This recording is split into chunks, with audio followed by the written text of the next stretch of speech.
right, so like I mentioned, it is a crucial day in the Senate Legal Affairs Committee as the legislators wrap up their hearings on the controversial election law amendments. The committee will listen to, among other people, the Attorney General, officials of the Kenya National Commission on Human Rights, and religious leaders. And right now, the CEO of Royal Media Services, SK Macharia, is making his presentation on behalf of a Media Owners Association. That has been going on for the last few minutes, so let's just go back there and listen in. In Ghana, they put a stamp to the picture of the candidate.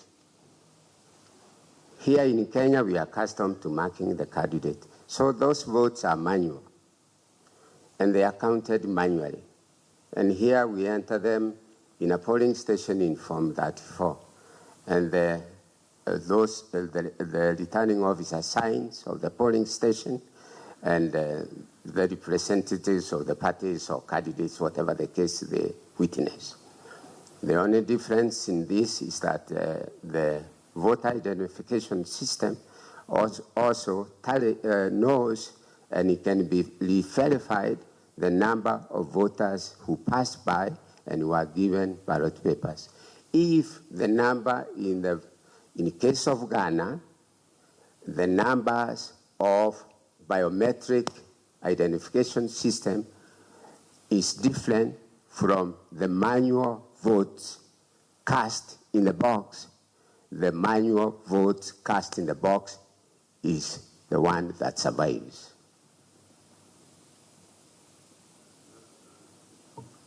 Yeah,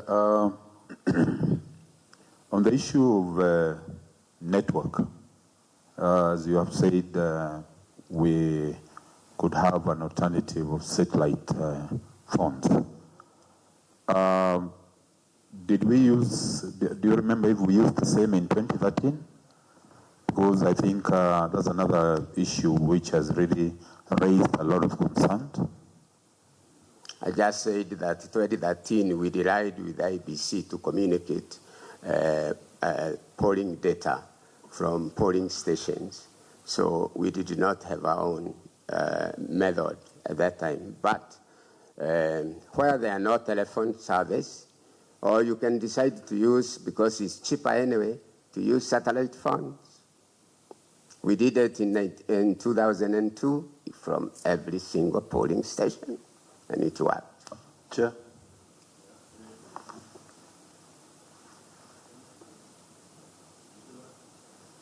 Thank you. Under the Elections Act, there's a provision 41(6) that says the Commission may prohibit a media house that contravenes the code of conduct prescribed under the Media Act from transmitting information relating to an election under this Act.